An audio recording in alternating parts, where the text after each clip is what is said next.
wabarakatuh. Berjumpa lagi dengan kami. Kaku bener gaya openingnya begini ya. Ketemu lagi bareng kita nih di Fantastri. Alright, gini tiganya satu kali lagi. Fantastri. Oke, kali ini squadnya udah berbeda lagi. Kalau kemarin, mohon maaf pemirsa kalau Anda mendengar suara motor atau apapun itu karena kita memang berada di pinggir jalan karena kami berusaha untuk merakyat. Pas banget. Namanya fun dong, Fantastri. Kali ini squadnya memang berbeda. Kita kenalin dulu dari yang paling kanan. Dan kalau mau follow Instagramnya juga boleh banget. Silakan Mas. Oke, nama saya Givari Syadat Ramadan. Instagram saya Syadat GR. Boleh tuh di follow tuh. Asik, asik. Kenapa orang harus follow lu? Karena udah mau jadi jubir ya. Tahu siapa nih kan backgroundnya pasti orang ngeliat. Emang backgroundnya apa? Saya dari lingkungan. Luar biasa. Nanti kita bahas soal lingkungan ya. Yang masih terkait dengan visinya Pak GP dan juga Pak MMD.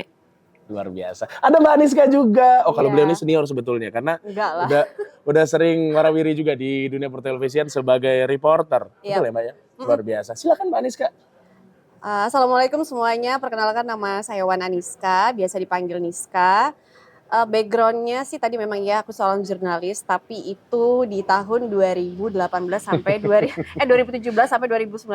Kemudian skip harus bekerja keras sekarang jadi ibu rumah tangga. Luar biasa. Tapi tetap berkontribusi, ingin berkontribusi lah untuk negara ini. Tapi itu pekerjaan paling mulia loh menurut gua. Benar. Instagramnya? Oh iya, Instagramnya, follow aja Instagram aku Niska Aniska. Betul sekali. Tapi ingat, para laki-laki, beliau sudah menjadi istri orang, sudah punya anak, oke? Tidak ada lagi kesempatan untuk antum-antum mendekati dia, oke? Lanjut Mas, silakan. Ya baik, terima kasih. Halo, Fantastri. Perkenalkan nama saya David Sitorus. Background saya sebenarnya dari aktivis mahasiswa. Tapi kalau dari latar belakang pendidikan saya fokus di bidang hukum. Sampai sekarang juga saya menjalani aktivitas sebagai advokat. Luar biasa, luar biasa. Jadi aman kita di sini ya? Aman. Kalau terjadi sesuatu apa-apa aman ya? Ada Dika ya? Aman dong. Ada prof kita. Nah betul banget, sang pejuang hukum di Indonesia. Luar biasa, Prof Mahfud MD ya bener ya? Nah tapi yang menarik adalah gini, kalau kemarin itu kan kita tahu bahwa setiap jubir, nah maksudnya ini tuh kita tuh mau memberikan wadah kepada para jubir sekaligus memberikan edukasi berupa narasi-narasi sehat kepada publik, terutama generasi milenial, generasi Z, bahwa nggak sembarangan loh yang jadi jubir ini, orang-orang yang betul-betul punya kompetensi gitu. Betul ya? Betul. Iya asik.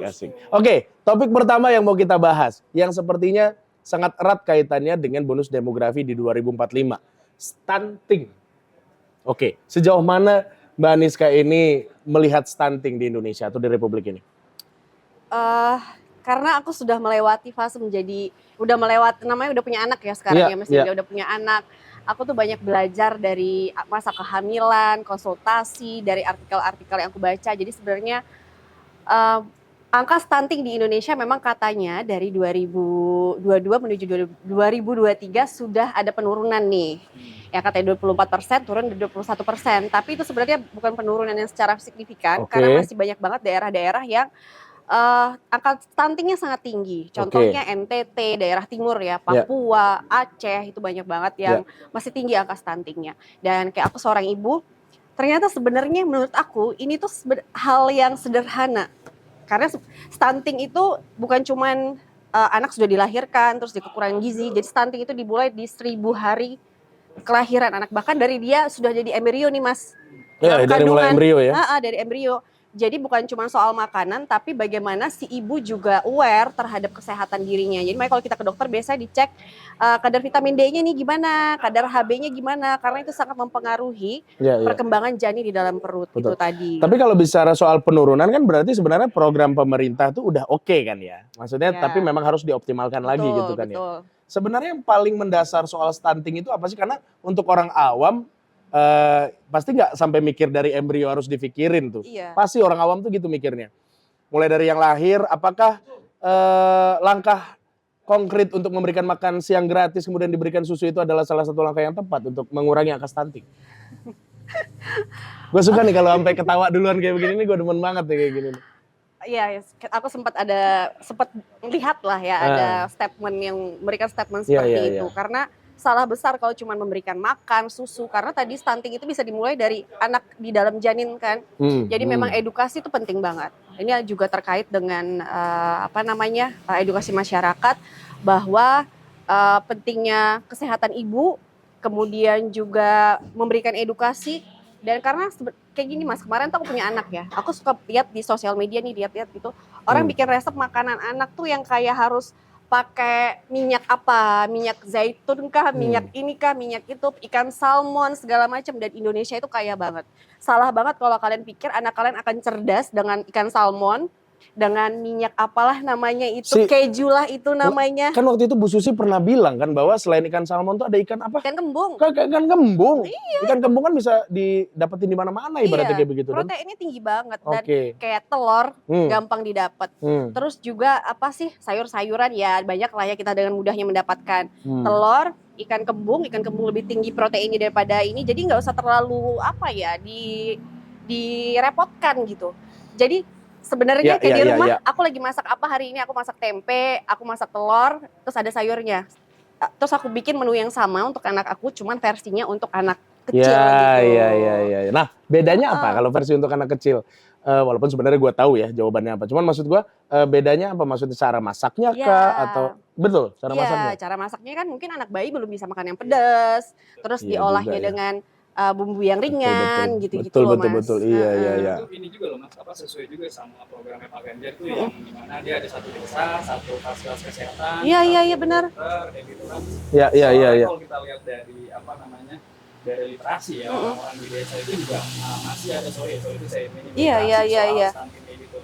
Nah, kemudian stunting itu penting dan juga program Pak Ganjar itu penting soal kesehatan itu. Nah, ini juga untuk mendorong menurunnya stunting tuh yang fasilitas dokter, dan juga ada juga konsultasi keliling tuh Mbak. Iya. Jadi kita setiap desa nanti ada yang keliling gitu buat ngasih tahu pentingnya asupan gizi bagi seorang ibu. Kan ini kan bicara kan proses sama pasca kan. Jadinya itu sangat diperhatikan oleh Pak Ganjar. Tapi kan maksudnya gini, kalau bicara soal itu kan mungkin banyak yang nanya kenapa nggak lu lakuin waktu lo menjadi gubernur, ibaratnya kayak begitu kan ya. Nah, Pak Ganjar sudah melakukan itu. Sudah melakukan itu. Jawa Tengah itu kan cukup besar itu angka penurunannya sendiri. Iya, betul.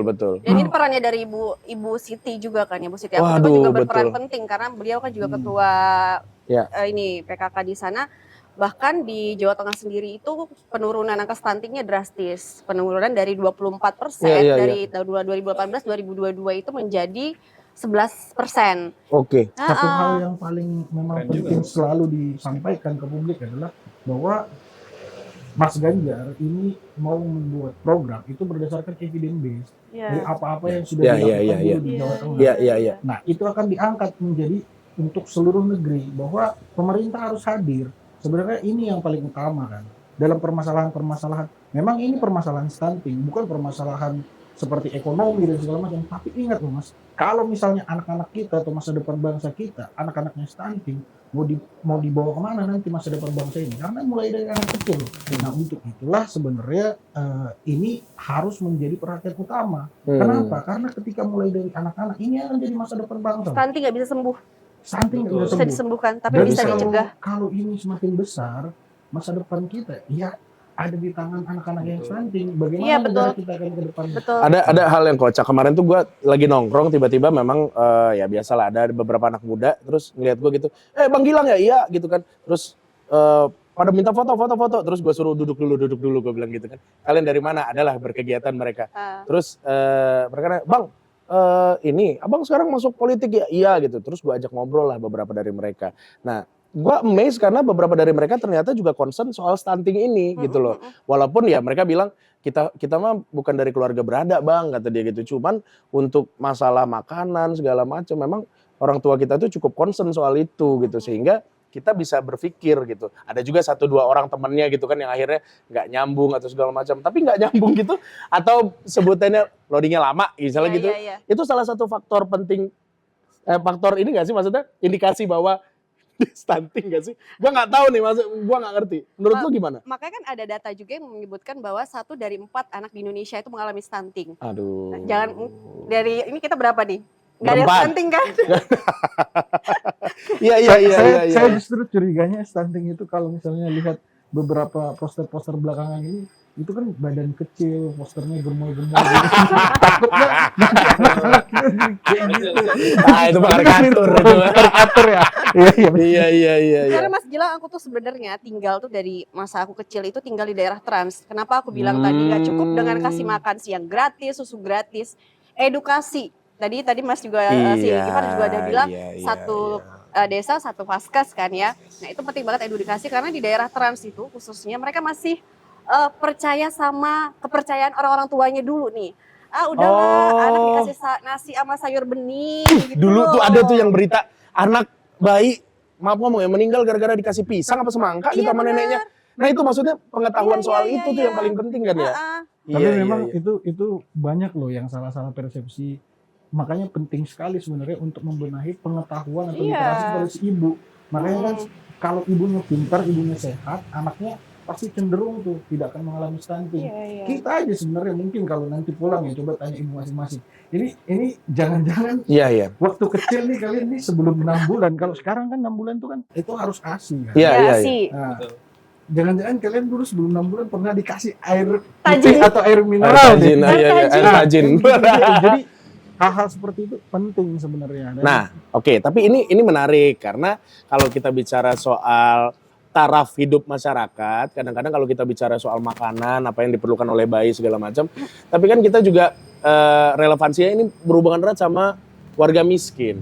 Kadang-kadang mereka juga yang nggak tahu, memang nggak ada kerjaan atau gimana, mau ngasih makan anaknya aja susah. Belum lagi, mohon maaf nih, kalau kita bicara soal ada panti asuhan anak-anak yang yatim piatu, mereka aja masih butuh uluran tangan dari masyarakat gitu kan ya. Dan apakah menurut kalian nih para jubir-jubir muda, langkah konkret dari visi misinya Pak GP sama Pak Mahfud MD ini bisa menyasar kepada itu semua? Kalau menurut saya sih bisa ya. Kenapa? Karena dari awal itu jalur filosofinya jelas. Pertama adalah yang harus ditunjukkan adalah negara hadir, pemerintah hadir. Nah, lewat itulah makanya hampir semua visi misi itu kan begitu runut tuh. Yang paling utama dalam visi Pak Ganjar itu adalah manusia, sumber daya manusia yang unggul. Bagaimana melahirkan sumber daya manusia yang unggul? Diperhatikan mulai dari ibunya, diperhatikan mulai dari kelahirannya, diperhatikan sampai ke tingkat pendidikannya. Sambil nyontek deh, keren banget. Itu penting sebenarnya. Ya, sumber daya manusia ini yang menjadi perhatian negara harus hadir. Jadi saya rasa ketika nanti kita sudah jadi untuk mengelola negara ini, semua itu bisa tercover. Iya. Karena bukan hanya itu loh. Di dalam program yang akan dilancarkan oleh Pak Ganjar, ini salah satu keresahan misalnya orang-orang yang mengalami gangguan jiwa atau gangguan mental, itu cenderung dibuang di tengah jalan, tidak ada yang mendapat perhatian. Nah itu dinas sosial, terkhusus di Jawa Tengah, itu evidence based juga, bahwa itu dilakukan, bahkan akhirnya mereka dikelola, dibersihkan, dan bahkan bisa bekerja loh. Nah artinya apa? Negara harus hadir terhadap siapapun, terutama terhadap mereka-mereka yang lemah. Karena kan di dalam konstitusi kita jelas, fakir miskin, anak-anak terlantar dilindungi oleh negara. Nah makanya sebenarnya target Pak Ganjar adalah kita harus menggenjot pertumbuhan ekonomi supaya angka kemiskinan semakin kecil. Dan ketika angka kemiskinan kecil, ini bisa dapat perhatian penuh sama negara. Nah, dinas-dinas terkait. Apakah ketika kita bicara soal fakta seperti ini, udah kita kasih fakta nih, ini begini-begini nih, Pak Ganjar sudah pernah melakukan itu berdasarkan evidence base juga. Nah, kemudian di bawah tuh ada aja yang komen, bla bla, apakah itu indikasi bahwa orang tersebut stunting? Atau emang bebal aja sebenarnya menurut lo? Ini lucu banget tuh. Kadang-kadang kita kalau bikin konten begini tuh ada aja soal yang komen, alah gitu-gitu tuh ada aja. Menurut lo gimana? Iya kan? Sebenarnya kalau misalkan kita lihat dari netizen ya, netizen itu kan sebenarnya kalau melihat itu hanya dari covernya aja. Sebenarnya dia tuh harusnya melihat dari latar belakangnya itu seperti apa kayak gitu. Nah kalau kita melihat Pak Ganjar ini, memang dari latar belakangnya itu sudah jelas gitu. Dia tuh berasal dari bawah ya kan, dia merasakan apa yang dirasakan oleh rakyat, sehingga dia tahu bagaimana nge-treat rakyat, dan juga mengetrit seorang ibu, mengetrit seorang orang tua dan lain sebagainya. Jadi ini dipedulikan seperti itu. Nah, misalkan tadi contoh kalau misalkan tadi soal stunting ya kayak gitu. Nah, ini kan bicara untuk bagaimana kita bisa menciptakan manusia unggul ke depan. Nah, manusia unggul ini itu kan memang dari awal itu bukan hanya dari kesehatan saya tapi juga dari pendidikan kayak gitu. Nah, ini udah direalisasikan oleh Pak Ganjar dengan program-programnya yang memang itu based on best practical gitu. Jadi bukan hanya sekedar lip service. Jadi semua program Pak Ganjar itu memang dari apa yang sudah pernah dia lakukan dan riset-riset dari apa yang diambil dari masyarakat seperti itu. Dan ternyata memang kalau kita bicara stunting atau untuk penambahan gizi anak-anak itu ternyata deket banget sebetulnya ya. Maksudnya di Indonesia tuh udah ada semua, ikan kembung tadi ada. Iya, kaya banget kan kaya banget ternyata di sekitar kita apa. Cuman memang perlu edukasi lebih jauh soal itu ya. Betul Kadang banget. kalau kita ngedukasi mama tuh perlu narasi-narasi yang gampang sebetulnya. Kalau kita bicara terlalu tinggi, ya mereka juga apaan sih gitu, ngapain sih gitu. Sebab gua tuh jujur sebenarnya kenapa seneng ngobrol kayak begini, karena pengen menstimulasi pikiran anak-anak muda bahwa nanti di 2045 itu tuh yang jadi pemimpin itu selain kita memang gitu kan. Terus juga nanti kita harus teredukasi dengan baik supaya anak-anak kita atau penerus kita nanti bisa betul-betul bersaing gitu loh dengan masyarakat internasional. Karena di 2045 kan generasi emas ya. Generasi emas. Jangan sampai nanti jadi generasi cemas. Loh, ya kan? bagus banget jubirnya. Kita harus memanfaatkan bonus demografi ini Asik. secara matang. Iya, itu gua setuju. Apa namanya produktivitas ini kan ada di umur-umur saat ini, Gen Z, milenial kayak gitu. Nah ini jelas program Pak Ganjar dengan adanya apa namanya sekolah gratis dari pendidikannya. 12 tahun ya. Betul, dari apa namanya satu sarjana satu keluarga kayak gitu. Ini benar-benar apa yang sudah dirasakan oleh Pak Ganjar kayak gitu. Iya. Ini menarik juga kalau soal pendidikan, ternyata Pak Ganjar tidak hanya menyasar kepada guru-guru, tidak hanya menyasar kepada anak-anak untuk 12 tahun free sekolah, tapi juga urusan spiritual. Iya. Jadi guru ngaji pun juga akan diberikan gaji gitu. Iya. Karena menarik sih. Ini menarik banget karena ya jujur ya sejauh ini waktu ya katakanlah waktu kita kecil ngaji lah. Iya. Itu pasti kita datang ke guru ngaji terus kita lihat ya maaf ngomong mungkin kehidupannya nggak layak gitu sehingga dia harus mengajar ngaji. Kadang-kadang yang bayar pun juga seikhlasnya kayak begitu kan ya. Ya ini lebih kepada ironis aja gitu loh bahwa kalau gue sangat percaya bahwa setelah dunia ada kehidupan akhirat gitu loh. Maksud gue yang mengajarkan kita untuk bekal dunia akhirat itu harusnya bisa diberikan sesuatu yang lebih besar gitu kan. Tapi gue ini mas setuju sih itu jadi program Pak Ganjar itu ada yang namanya guru ngaji itu dapat juga gaji. Dikasih gaji insentif sama ya. juga dikasih ini Asuransi kesehatan. Iya, itu iya. memang fokus program Pak Ganjar yang dimana saat ini Pak Ganjar itu sedang kampanye dengan Pak Mahfud dari timur dari barat nanti ketemu di tengah seperti itu. Nah kemudian dia menyampaikan sama masyarakat bahwa guru ngaji itu memang harus disejahterakan karena kalau kita melihat pendidikan sekarang ini kan harusnya setara dan ya inklusif lah seperti itu kan. Nah guru ngaji ini selain juga dia bisa mendidik karakter anak bangsa ini supaya imannya kuat, nanti takutnya kalau misalkan iman gak kuat bisa jadi korupsi kayak gitu kan, ini bahaya kayak gitu. Nah, Iya, dari backgroundnya Pak Mahfud sendiri kan juga besarnya dari lingkungan pesantren. Iya, beliau santri betul. Iya, pasti erat sekali kaitannya dengan guru-guru ngaji ini ya. Nah kayak aku nih punya pengalaman sampai sekarang aku masih ngaji mas, masih belajar ngaji online. Itu ada aplikasinya sekarang udah banyak kan yang ngaji online. Dan itu bayarannya ini kalau aku boleh jujur bayarannya itu sebulan 300.000. Ngaji online tuh maksudnya aplikasi kan? Aplikasi. Terus ada gurunya? Tapi ini kita kayak sebenarnya ada platformnya, kita daftar dulu, nanti ditentukan jadwalnya. 300.000 bayarnya? 300.000 per bulan dan seminggu bisa 2-3 kali. Bukan, maksud gue kalau misalkan itu menyasar ke guru-guru ngaji, karena di daerah-daerah tuh maaf ngomong tuh, kesian banget, gue jadi ingat guru ngaji gue gitu loh. Iya. Kebanyakan ini ya nggak mendapat perhatian. Iya. Dan ini menarik karena di satu sisi kita tahu bahwa ternyata linear visi misi itu ujung-ujungnya tuh untuk mencerdaskan kehidupan bangsa memang. Kalau ada orang bilang buat apa guru ngaji diberikan ini insentif atau gaji, kan nggak penting juga untuk urusan bernegara. Salah satu tindakan preventifnya tadi mungkin kalau tahu agama bisa mencegah korupsi. Walaupun banyak juga yang korupsi tahu agama. Ya itu ya. Cuman maksudnya at least kita bergerak ya. Iya kita bergerak gitu kan. Ya karena jujur sebenarnya di sisi lain gue juga nggak mau mendiskreditkan. Tapi pada intinya adalah gue tuh punya satu community di mana di komunitas tersebut ada orang-orang umur 45, umur 50 datang tuh belajar huruf hijaiyah dari Iqra 1 gitu-gitu. Ada semangat mereka gitu-gitu kan ya. Dan menurut gua sih kalau ini semua bisa ditularkan ke seluruh Indonesia, malah akan membuat masyarakat kita semakin pintar dan siap untuk menuju ke generasi emas tadi. Iya benar. Sebenarnya kalau lihat ini Mas, dari apa yang sudah dilakukan Pak Ganjar tadi, balik lagi soal evidence base di Jawa Tengah, itu kan beliau ingin membuat pendataan yang bagus. Yang pertama, yang kedua adalah konsolidasi anggaran. Nah sebenarnya kalau dilihat, dicek anggaran kita itu besar sekali. Iya. tapi alokasinya kemana? Iya. Nah, kalau khusus di Jawa Tengah itu kan sampai guru-guru agama, semua agama tidak ada yang Iya, iya, beda-beda. iya. Itu khusus anggarannya. Ya. Walaupun PJ gubernur yang sekarang gagalkan tuh, batalkan tuh Ya. yang kemarin. Ya. Nah, itu sebenarnya nggak ada permasalahan. Kenapa? Karena anggarannya ada, karena dananya ada. Yang penting digunakan untuk tepat sasaran, didata dengan baik, sehingga soal keadilannya semua bisa merasakan. Nah, sebenarnya ini yang ingin dibawa. Konsepnya adalah di situ.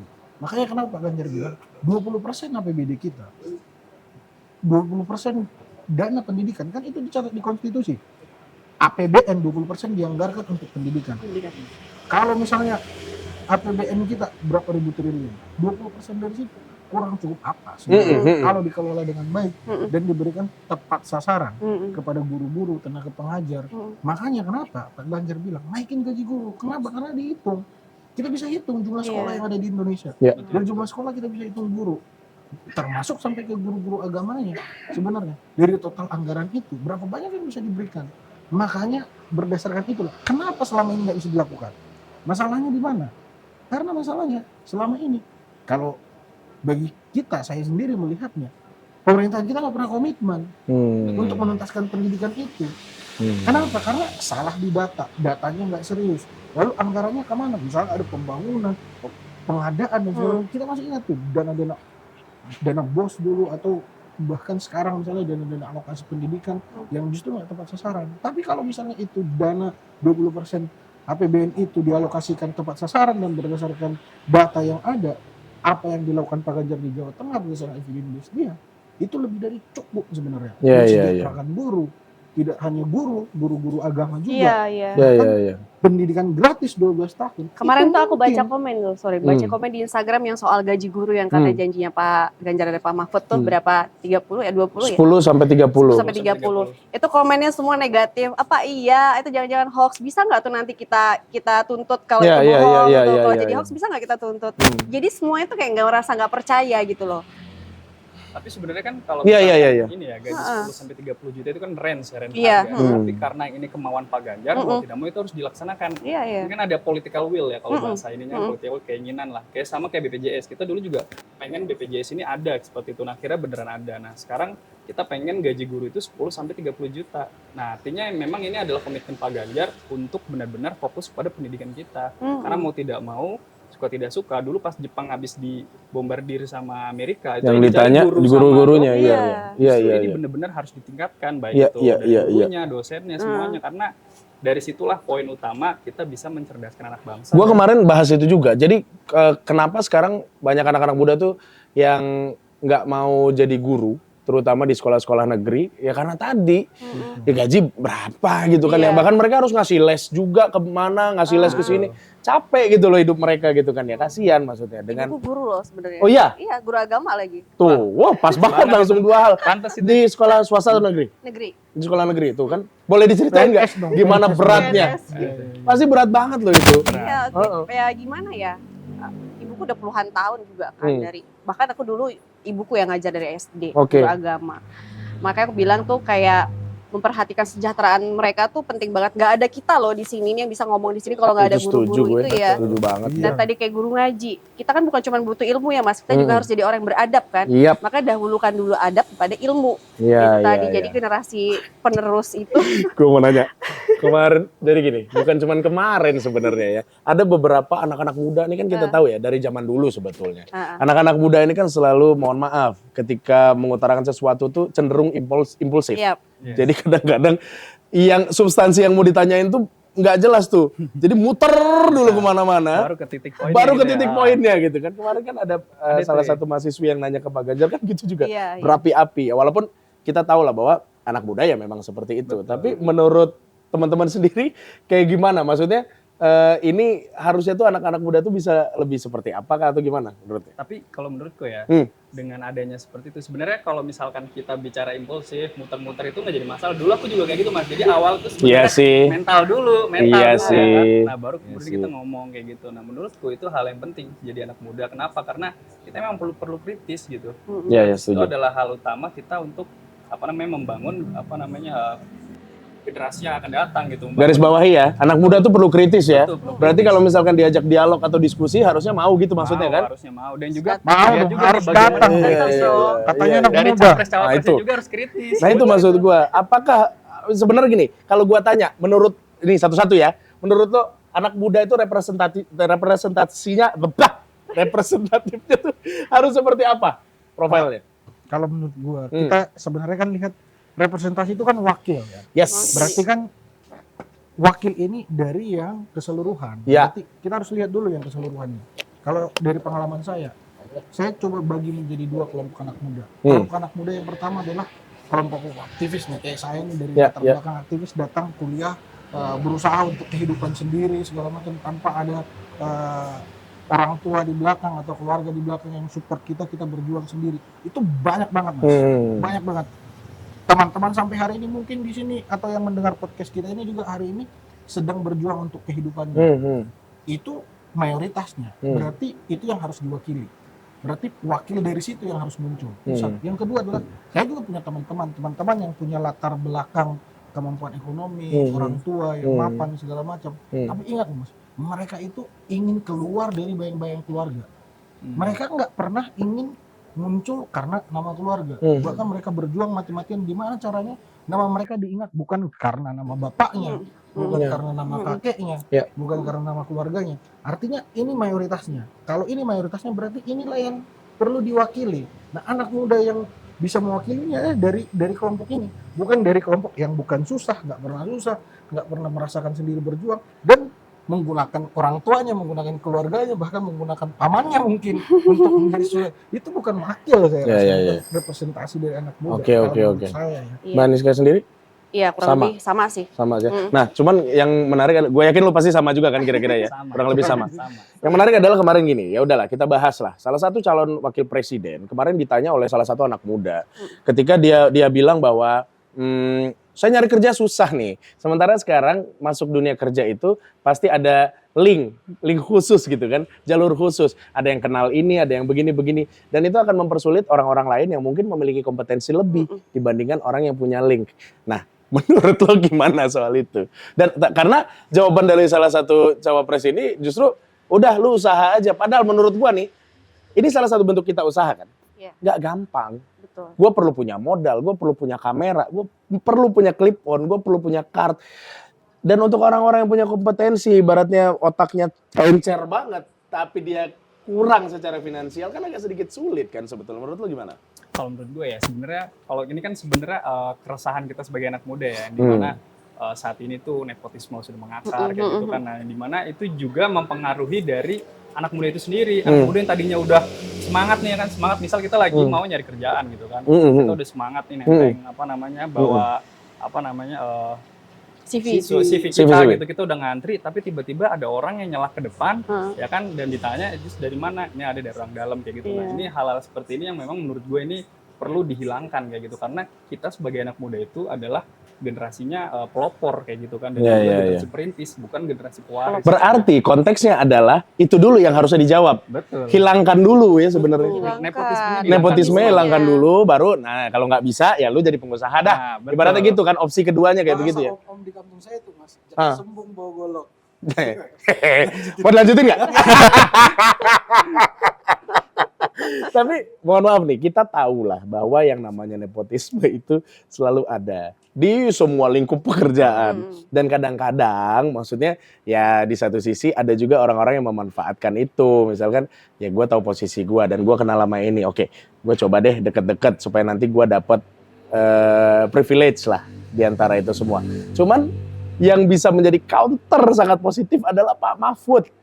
Anaknya dosennya sampai ngasih pisang sama susu. Gara-gara dipikir anak orang kurang ada gitu kan ya. Jadi ini bisa dong nanti dapat susu gratis nih. Maksudnya susu gratis. Iya. Kacau juga itu, maksudnya kita kan kalau bicara gratis itu kan ini kan 270 juta penduduk ya kan. Ada anggarannya ya. Ngasih makan gratis itu anggaran dari mana gitu kan. Sedangkan seharusnya juga kita bisa menilai gitu. Dan kalau saya bukan anak ekonomi ya, tapi melihat suatu hal ini gratis, yang setiap hari harus dikasih makan, ini pasti membebani pembangunan yang lain gitu, yang harus pendidikan, ini malah harus ke sana kayak gitu. Jadi, Kalau- Itu bukan solusi ya, bukan jalan keluar ya. Iya, iya. sih sebenarnya gini, kita hari ini kan bukan kita mau mencari presiden 2024, bukan bayi sehat 2024. Ya, iya, iya, iya, Saya setuju, khawatirnya setuju. gini, kalau itu nanti makanan gratis sama susu gratis, yang ada di Indonesia bukan negara, tapi asrama. Ya. Nah, ini penting loh. Gue baru nemu. Kayak asrama kan. Gue baru nemu kenapa akhirnya beliau bisa ngomong begitu. Karena memang basicnya adalah asrama, komando, maksudnya dalam satu perintah udah ngikut gitu kan ya. Mungkin itu yang menjadi dasar narasi tersebut tercetus gitu kan ya. Padahal sebenarnya kan ini kan sipil tuh berbeda gitu kan ya. Kita kan lebih majemuk kan bangsanya. Betul. Dan menurut gue sih yang paling penting ketika misalkan ada orang yang butuh itu memang kita ngasih ibaratnya mau makan dibandingin ngasih ikan ya mending gue kasih pancing sama Pancingannya. umpan iya ya Betul. Nah, dan kasih edukasi soal itu. itu masuk lagi tuh Mas. Jadi, Gimana tuh? apa namanya soal susu dan makan gratis ini Mm-mm. sebenarnya kan beliau juga sudah pernah bilang kalau kita harus ngasih pancing jangan ngasih ikan kayak gitu kan. Mm. Tapi ini dikasih ikan seharusnya kita tuh ngasih apa namanya dari ini dulu edukasinya kayak gitu Iya. kan, kemudian harus ngasih apa namanya bagaimana kita bisa mensejahterakan rakyat. Atau kalau misalkan dia bicara soal makanan, food estate aja gagal kok. Ya penting. Makanya Pak Ganjar sama Pak Mahfud itu udah langsung ambil ide, langkah konkretnya adalah udah nih stunting harus dihapuskan dengan cara edukasi bla bla bla dan lain-lain. Guru juga harus diberikan gaji yang besar supaya semangat mengajar, Iya. supaya edukasi itu masuk ke setiap warga. Dan warga miskin, satu warga miskin tuh ada satu sarjana, satu keluarga miskin. Karena menurut gua pun secara pribadi ya emang perlu namanya wawasan di dalam satu keluarga itu. Bahwa kenapa harus sarjana? Karena ya gua sih belum sarjana ya. Cuma maksud gua wawasan itu penting untuk membangun dan meningkatkan taraf hidup keluarga supaya lebih baik lagi ke depannya. Benar nggak sih maksud gue? Iya benar. Betul. Iya. Kalau saya sih lihat memang ini soal strategi ya. Jadi Oke. memang apa yang dilakukan oleh kita Pak Ganjar, Pak Mahfud dengan pasangan yang lain ini kan soal strategi sebenarnya. Tapi saya lihat sih sebenarnya gini, strategi ini jangan kita hanya pakai untuk meraih kekuasaan, tetapi harus juga kita punya tanggung jawab bahwa tidak hanya ingin meraih kekuasaan, tapi sebenarnya kita harus membina masyarakat itu jangka panjang. Kenapa? Karena menurut saya gini, hari ini masyarakat kita memang butuh di situasi kondisi ekonomi. Katanya sih masyarakat kita puas dengan pemerintahan, tapi daya beli masyarakat turun. Nah, ketika daya beli masyarakat turun, mereka butuh kebutuhan. Nah, ketika kebutuhan itu ada, mereka diberikan makan gratis, susu gratis. Itu memang di satu sisi dalam strategi politik itu kena banget tuh. Mereka lagi butuh tuh. Sementara kita di satu sisi ingin memberikan mereka sebuah kehidupan jangka panjang bahwa lu kalau dikasih ini ya untuk saat ini, tapi kedepannya Iya, dampaknya setuju. besar. Tapi kan Setuju. akhirnya kan dalam strategi politik mungkin ya itu yang akhirnya kalau saya lihat sih memang di masyarakat apa namanya Ya ibaratnya itu yang mereka pikirin ya itu ya kita langsung bukan, kasih kan. itu. Nah, padahal sebenarnya kalau saya anak muda melihat jangan dong gitu. Jangan begitu dong. Kalau mau jadi tokoh bangsa, kalau mau jadi bapak bangsa, kalau mau jadi leaders, nggak begitu caranya gitu. Kalau mau jadi leaders yang harus kita utamakan adalah bagaimana kita memberikan jalan, membuat jalan dan orang percaya dengan jalan itu. Nah, ini kan sampai sekarang kan nggak ada jalan yang dibuat, nggak ada jalan yang ditunjukkan, dan ya bagaimana mengajak orang ikut jalan Ya itu? tadi padahal orang butuh langkah konkretnya sebetulnya kan ya. Butuh langkah konkret, roadmap-nya, mapping sampai jangka panjang dan tidak hanya jangka pendek. Kenapa? Karena misalnya diberikan, disuapin kayak tadi dikasih ikan. Itu sebenarnya jangka pendeknya membunuh mereka loh. Ya gue setuju, Iya. gue Mereka setuju. nggak punya semangat ya juang. Jujur aja ini berdasarkan apa yang sudah kita lihat di masyarakat, bahkan kayak bantuan-bantuan yang datang ke masyarakat itu di kampung-kampung mereka nggak mau kerja lagi loh. Iya, karena udah Mereka mengharapkan Ah, benar itu ya. banget. Itu malah Setiap dimanjain. Bener Iya. banget. Setiap hari mereka itu bahkan mau ngutang, nanti saya bayar kalau bantuan udah turun. Iya. Padahal mereka masih punya kaki, mereka masih punya Ha-ha. tangan. Dan kita sebagai manusia sebenarnya hakikatnya apa sebenarnya? Hakikatnya kita bekerja dan paling tidak sebagai orang yang sehat punya kaki, punya tangan untuk menyediakan apa yang di atas meja kita, makanan, minuman, harusnya kita bisa. Nah, ini sebenarnya hal penting yang harus disampaikan ke masyarakat, bahwa pemberian bantuan-bantuan itu jangan sampai membuat mereka malas bekerja, tidak mau bekerja. Mereka hanya nunggu-nunggu bantuan, bahkan itu banyak loh lahan-lahan di kampung-kampung sekarang mereka nggak mau garap lagi. Kenapa? Karena mereka hanya menunggu tiap bulan datang bantuan. Bahkan bantuan yang tadinya ke anaknya nggak tepat sasaran, dipergunakan orang tuanya untuk kehidupan keluarganya. Mereka nggak mau kerja. Ada beberapa kasus kemarin yang sempat viral. Yang pertama nih baru-baru ini ada ibu-ibu yang pakai gelang emas segala macam, tapi dia menerima bantuan gitu kan. Akhirnya dibully sama ibu-ibu lain ya kan. Wah pakai gelang copot dulu gitu kan. Maksud itu satu. Kemudian yang kedua ada kasus kebakaran kalau nggak salah yang kemarin terjadi juga. Kilang minyak apa SPBU apa gue lupa deh pokoknya, bukan SPBU, ya salah satu kilang minyak gitu. Terus ada ibu-ibu yang tidak terkena dampak, kemudian dia ikut mengantri bantuan dan akhirnya dibilang sama panitianya, ibu nggak kena, ngapain ibu kesini, udah ibu pulang aja. Terus dia marah-marah gitu kan, ya saya kan udah ngantri, ya mau dikasih lah apa kayak gimana, saya 10.000 juga bisa beli. Ya kalau lu bisa beli ngapain lu ngantri. Maksud gua kesadaran dan sensitivitas sesama manusia ini ya memang akhirnya jadi nggak terlatih, apalagi kalau misalkan dimanjakan. Makin nggak terlatih sensitivitasnya, makin ngerasa gampang hidupnya. Kemudian kalau lo ngerasa gampang hidupnya, ya udah nanti ke depannya ya kita akan menjadi generasi gini-gini udah. Betul. Gitu. Kayak kemarin tuh juga ada viralnya yang stunting, yang menunya nggak layak untuk dikonsumsi. Ah iya itu juga, itu juga. Dan dananya kan gede banget, itu 30,4 triliun loh. Iya, pakai sawi doang itu. Triliun 2023 dan penyerapannya cuma 8%. Coba. Kemarin sempat ada yang marah-marah kan? Ya. Ini banyak untuk dana perjalanan dinasnya sekian miliar, untuk rapat ini sekian miliar, dan untuk penanganan stuntingnya cuma 2 miliar itu dari 10 miliar. Nah, itu kan miris banget ya. Miris banget. Nah mudah-mudahan juga maksudnya dengan adanya Pak Mahfud itu bisa menjadi backup juga ya dari segi hukum juga gitu loh. Karena beliau mengerti kan ya. Sebenarnya ada program yang sudah yang dicanangkan, itu sudah disampaikan ke publik oleh Pak Ganjar. Akan ada hotline langsung ke presiden. Oke. Akan ada hotline langsung ke presiden. Jadi masyarakat bisa langsung report kejadian-kejadian apapun yang mereka temukan. Baik itu yang berdasarkan apa yang dilakukan oleh para PNS atau yang tadi misalnya yang membuat program. Itu kan masyarakat bisa akses sebenarnya. Kita lewat depan aja nggak apa-apa Mbak. Lewat depan aja nggak apa-apa. Iya. Ini milik bersama. Makasih ya. Assalamualaikum. Waalaikumsalam. Ada. Lanjut. Kita bisa advokasi anggaran begitu. Karena akan ada hotline langsung nomor presiden 24 jam bisa report. Itu program Pak Ganjar. Yang kedua adalah nanti akan dibuat penilaian terhadap para menteri. Penilaian terhadap para menteri. Jadi presiden memang hak prerogatifnya untuk mengangkat dan memberhentikan menteri. Tapi di sini Pak Ganjar dan Pak Mahfud ingin melibatkan masyarakat untuk melihat atau menilai, memberikan kritik terhadap menteri-menteri yang ada.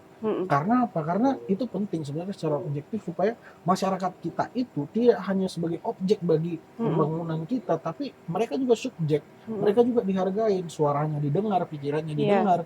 Mereka bisa memberikan penilaian terhadap menteri-menteri mana yang itu kalau sampai beneran tuh keren banget itu. Ada juga itu satu lagi program Pak Ganjar yang udah pernah dia lakuin di Jawa Tengah. Itu namanya lapor gub. Nah sekarang mau diadain namanya lapor presiden. Lapor presiden itu jadi semua orang itu merasa dia punya orang dalam kayak gitu. Dia bisa mengadmin kalau misalkan ada dana yang tidak sampai atau ada permasalahan-permasalahan di sosial di masyarakat yang asli seru banget. Diaduin.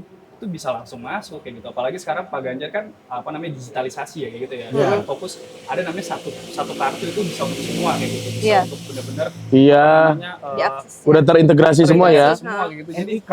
Jadi perbaikan terkait misalkan ada bantuan kayak gitu itu benar-benar merata dan juga tepat sasaran kayak gitu. Nah, ini penting banget karena ya oke lah kita kan mungkin semua udah pernah ya jalan-jalan ke luar negeri gitu ya.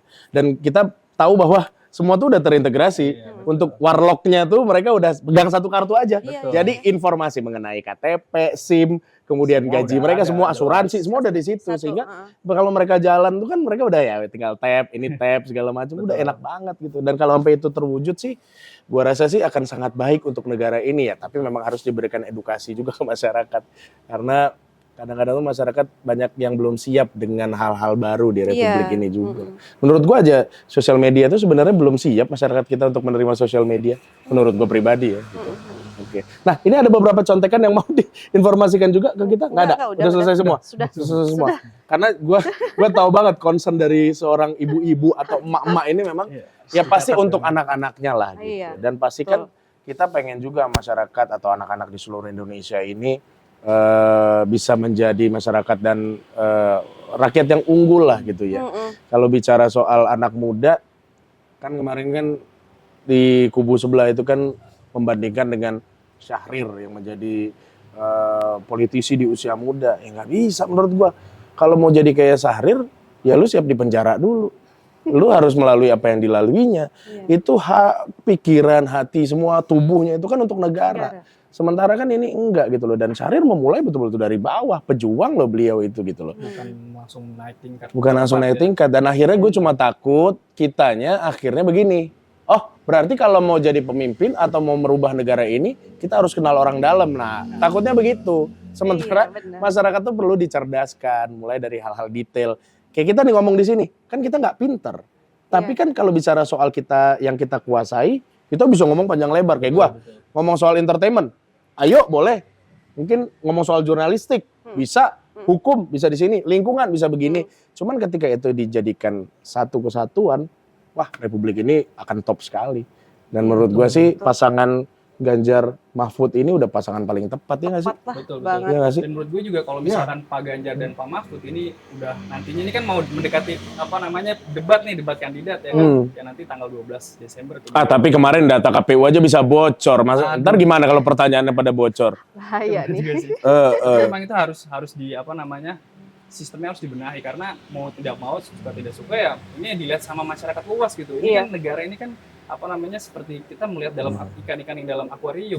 Semua orang bisa tahu melalui sosial media apa segala macam kayak gitu kan. Iya. Banget kalau sampai bocor kayak gitu ya. Iya. Ya, tapi sebenarnya kan itu akan tetap ketahuan ya kalau menurut saya.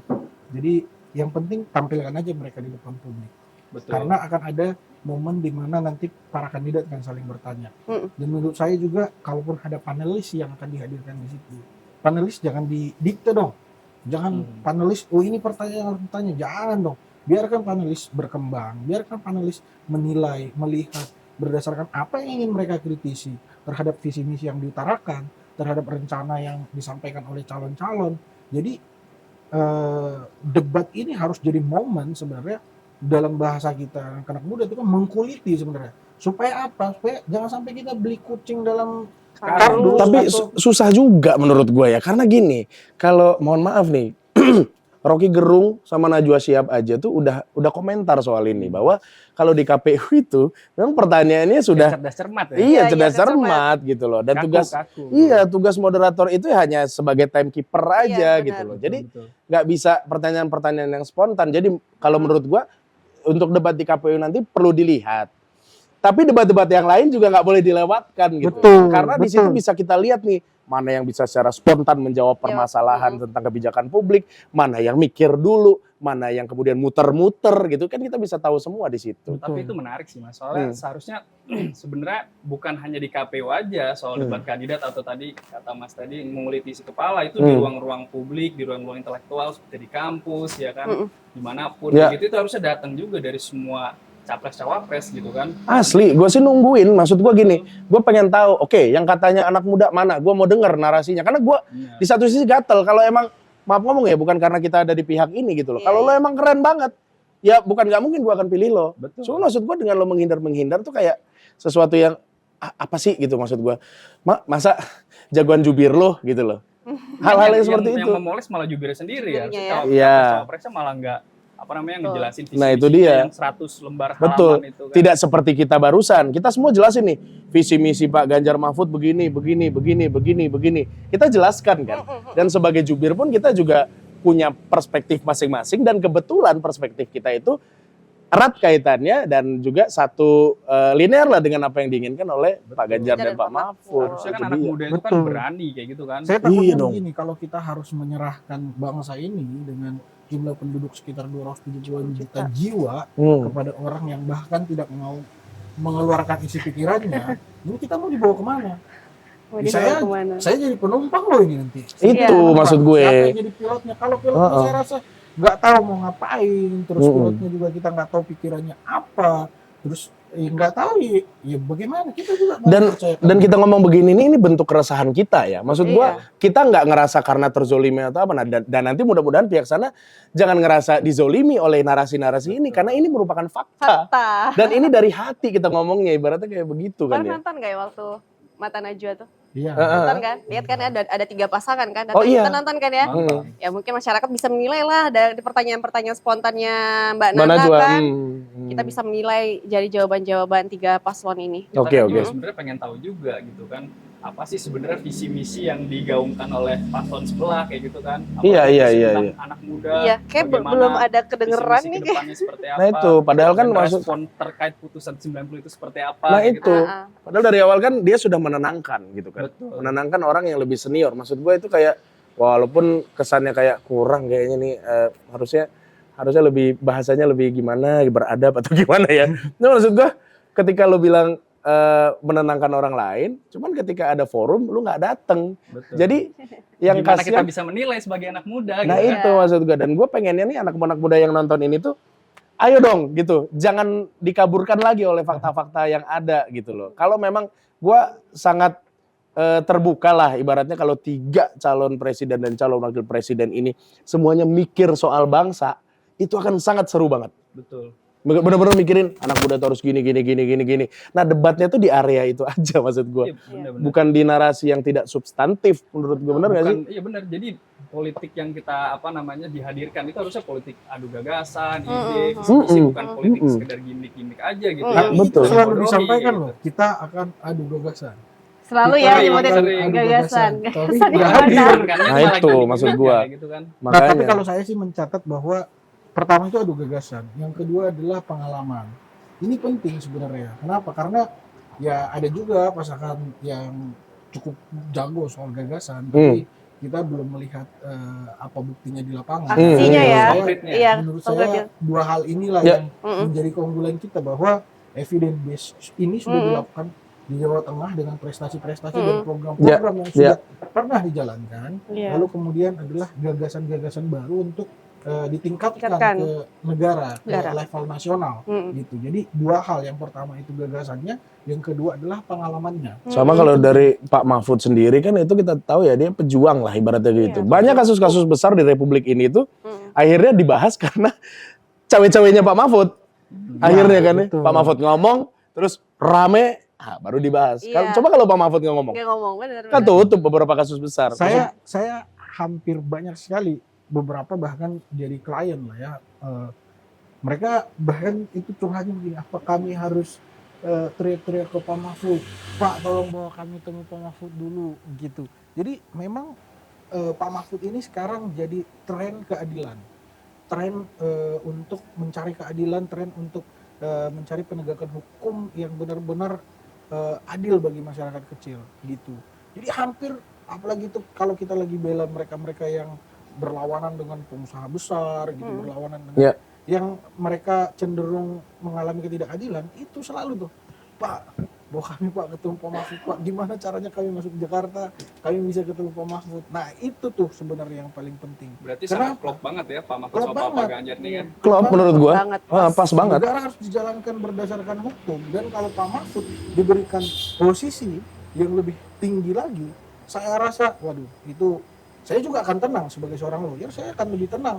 Misalnya saya harus berperkara di pengadilan, saya harus melawan orang. Ya kita tinggal adu kecerdasan, tidak lagi adu dekat-dekatan. Atau bahkan misalnya kita bisa mengatur putusan, gitu. Itu kan rahasia umum lah. Tapi maksud saya, kalau ini bisa dicapai, saya justru lebih senang. Karena bagi kita anak-anak muda, saya siap misalnya berhadapan dengan siapapun, lawyer-lawyer besar begitu. Iya. Tanpa melihat backgroundnya siapa. Karena kadang-kadang kita mau berperang, kita udah yakin nih dengan apa yang kita miliki, tiba-tiba si itu belakangnya ini. Males dah, udah gitu kan. Iya. Itu tuh. Apalagi kayak kita yang nggak punya keluarga, nggak punya aman. Iya, betul. Lah, jangan kan gitu. Ini dari gua aja ya, dari bidang pekerjaan gua. Artis itu dianggap tolol. Apalagi kalau ngomongin soal politik. Karena selama ini apalagi gua gitu kan ya, sering ngelawak, sering apa. Jadi ketika ngomongin soal politik, serius gitu, orang jadi yang kok dia ngomongin kayak begini, tanpa mendengar narasi terlebih dahulu, pasti orang bilang, alah udahlah banyak omong. Ya itu maksud gua tuh, hal-hal seperti itu tuh harusnya terus ditonjolkan supaya anak-anak muda ini bisa berkreasi sesuai dengan kompetensi tanpa ada apapun di belakangnya. Sehingga orang punya energi kuat untuk benar-benar gua mau bangun negara ini gitu loh. Gua pengen jadi pioneer untuk negara ini supaya anak-anak mudanya bisa berkembang sebagaimana mestinya. Iya. Saya sih memang cuman kalau nanti jadi panjang lagi, anak-anak muda kita nggak tahu bahwa negara kita ini apa sebenarnya. Negara republik, republik itu apa? Respublika dikembalikan ke publik, ruang publik dipakai buat adu gagasan, dipakai buat bicara. Lalu apa negara sebagai welfare state, negara kesejahteraan, negara penengah melihat, tapi ya itu detail lah. Cuma penting maksud saya adalah anak-anak muda kita nggak tahu lagi mengenai ini. Bahkan mereka cenderung apa ya yang tadi ya, mereka hanya ingin instan, mereka juga yang tadi bahkan gampang sekali untuk menentukan pilihan, bahkan juga mencaci semuanya gitu.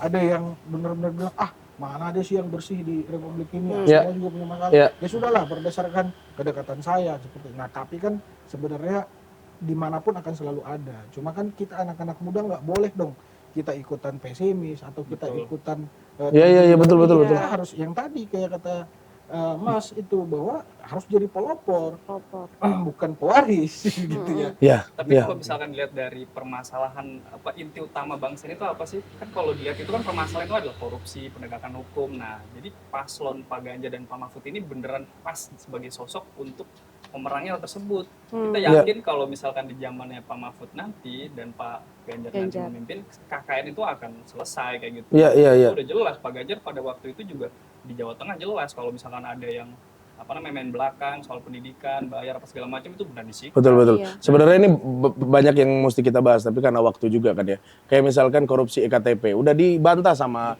Novel Baswedan. Kemudian kasus Wadas itu udah bisa dibaca sendiri bahwa ya memang itu kan sebenarnya proyek pemerintah pusat. Pak Ganjar itu kan datang waktu itu ke masyarakat, itu kan membantu masyarakat. Dan ini sudah bisa dibaca juga. Jadi sebenarnya itu beberapa hal yang sebenarnya sudah terbantahkan juga. Jadi bisa dibilang ya kalau manusia suci banget tuh nggak ada gitu loh. Cuman untuk kepentingan masyarakat gua rasa Pak Ganjar Mahfud ini pasangan yang paling pas karena dari dalam aja mereka nggak macem-macem, apalagi keluar, apalagi Pak Mahfud nggak mau ngasih privilege ke anaknya kan gitu. Oke, pesan terakhir mungkin untuk anak-anak muda dari teman-teman sekalian, dari Mas David ini. Kalau dari saya simple, anak-anak muda harus memilih dengan bijak dan cerdas. Dari situ karena apa? Karena masa depan kita ini, masa depan bangsa kita ini ditentukan kepada siapa kamu akan memberikan kursi kepemimpinan presiden yang akan membawa bangsa ini. Jangan main-main ya. Jangan bercanda. Jangan berikan kepada orang yang mungkin akan membawamu nggak tahu kemana. Itu aja Mas. Oke, siap. Maniska? Kalau aku sih simple aja ya. Jangan sampai apatis, jangan sampai golput, gunakan hak suara kalian karena suara kalian akan menentukan masa depan kalian nanti ke depan. Setuju. Masa yang ngomong udah cakep nggak nurut juga kan? Silakan Mas Gifrey. Kalau dari saya anak muda itu harus melihat daripada visi misinya, programnya. Jadi bukan hanya sekedar gimmicknya saja, kita juga harus tahu bagaimana track record dia sebelumnya kayak gitu. Karena sebaik-baiknya ide, sebaik-baiknya gagasan itu adalah rekam jejak. Maka kita harus memilih presiden dan wakil presiden yang memiliki rekam jejak yang bagus dan tidak ada yang tidak ada yang punya track record buruk ya. Iya, penting itu. Oke, baik, yang pasti anak-anak muda, program ini sebenarnya ada untuk membuka mata kalian, membuka hati kalian bahwa ayo kita ini penting banget posisinya sekarang untuk menentukan masa depan bangsa. Jadi karena anak muda, generasi milenial, generasi Z ini, gue yakin banyak yang silent majority sebenarnya. Mereka lagi menunggu bagaimana hasil debat. Gak usah tunggu hasil debat dari KPU, lihat yang lain-lain juga. Jadi kalian bisa menentukan mulai dari sekarang. Dan jangan lupa pilih Ganjar Mahfud. Oke, sampai ketemu lagi di konten berikutnya dalam Fantas 3.